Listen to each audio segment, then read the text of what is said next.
and it turned out to be the prime minister. And that was also like the first question, why did you leave your country? So this is always the first question you get. So, and then to my surprise, I mean, the shocking next question was, are you planning to go back? Ik ga in gesprek met Ali Aljasem. Hij is 5 jaar geleden vanuit Syrië hierheen gevlucht en is inmiddels promovendus aan de Universiteit Utrecht. Welcome in the studio. Thank you. First of all, when the war started in Syria, you were in your early 20s. How was the situation for you back then? Back then I was 21, 22. So everything was hopeful, that I thought, and also my friends, my colleagues, that this is the opportunity, this is the chance, and we were also inspired by the Tahrir Square in Cairo, the successful uprisings in Tunisia and Egypt, and then we were saying, or we thought that yes, we can. We can do it. If other people can do it, we can. But then, unfortunately, things totally changed and took different directions. And I would like to mention something here. Actually, there was an interview with Bashar al-Assad with the Wall Street Journal at the end of January 2011. When he said, Syria is different. Syria is not like Egypt and not like Tunisia. And he was right, actually. We were looking at his words as, this kind of stupid man. He's saying these things, but, the people's will is stronger than those dictators. But he was right. Syria was different, and the rest of the story. Yeah, unfortunately. In 2015, you arrived in the Netherlands with your wife, your pregnant wife at that time. But of course, you have family and friends now in Syria. How is the situation for them right now? Well, I mean, you can look at the picture, actually. So the dramatic scene of Syria can be really condensed in this picture. And this is almost the daily life of people. So, car bombs, barrel bombs can be dropped at any moment back then until 2015 and even until 2018, and still actually now people in Idlib in the northwest are still under threat of a new military operation, and the last one was in February last year, 2020. So you can see the destruction, and people nowadays are feeling the same. They never felt safe. For my family, is the same. They are just like watching the news, kind of having a glimpse of hope here and there, but they literally, when I ask them how are you doing, they are on a survival mode. And listening to your story and watching these pictures, can you tell me more about, do they have any hope? You just mentioned it a bit, but yeah, actually, I mean, yes and no. In terms of yes, they do have hope, because without hope, everyone would commit a suicide. But actually, to be frank, the dark side of the Syrian story, people are saying, if you ask them this question, they would say, we cannot have worse than this. But at the same time, we know we have seen other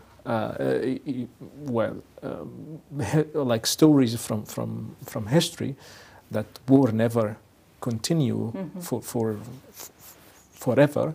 So this is the positive side of the story, that they know that this man is not immortal. So there will be an end, but the question is when. Yeah. I know there's a difference between governmental area and non-governmental area. Can you explain it? Yeah, actually, I would not get into the political debate on what every kind of term means. But I mean, in regime or government, as some people would prefer to call it, controlled areas, life is really tough because everything is being watched. So this is the difference between regime and opposition areas. People have in the opposition areas have kind of a margin to maneuver, to move, for example, to exchange currency, because the currency now is, as we speak, is collapsing, and there is inflation. There are also, sanctions put on the state institutions, not only on officials. So this is the issue. If we go to the opposition areas or areas outside of the regime control, including Kurdish-controlled areas, you don't have official bodies or government institutions. So there is the margin of economic freedom, so that people can receive money easily, can exchange, so they can survive. But actually in the regime-controlled areas, in addition to the security and also, the security grip actually of the government, there is the economic kind of disaster. So this is the biggest difference actually between the two areas. So it's really bad. And that's why it's important that you're here and you can explain it. We talked to each other before, and you told me about a special meeting you had when you just arrived in the Netherlands. Can you tell me more about it? Yeah, actually, this is one of the things that when people ask me about the the first impression or the first encounter in the Netherlands, when on my second day, my wife and I were transferred to an, as it say, asylum seeker center in Haarlem. I remember. So when I first arrived, we were really exhausted. We had a very long journey, some 15 day on the move,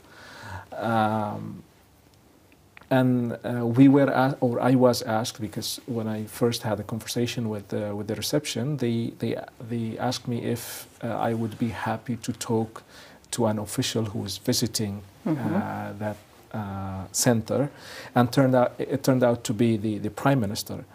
And that was also the first question, why did you leave your country? So this is always the first question you get. So my answer was, I left my country because of my government, and I am here because of your government. So it is just to put him in that kind of, why people leave, because they look for safety and security, because they can't stand the situation in their land. It is not a choice.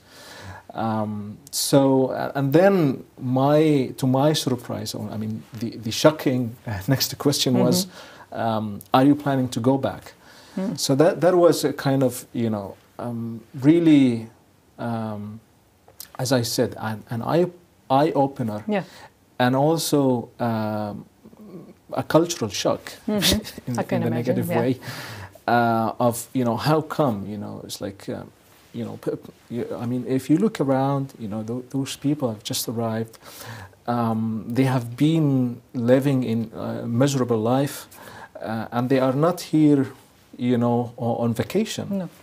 So there is a reason behind it, and I've just answered the first question, that is because of the government. I'm not here kind of a money digger or whatever. So that was for me actually the first encounter that I will never forget, and that also kind of made me kind of have a goal that I should do something to change and explain, to change the perspective and explain to people why people leave their own countries, and Syria is just one example. If you look at unfortunately at the landscape, it's all again, if we recall the never again. Yeah. Thank you for being here. I wish you all the best, of course. Thank you. Wil je meer van onze video's zien? Vergeet je dan niet te abonneren. Voor meer Syrië, kijk dan hier of hier.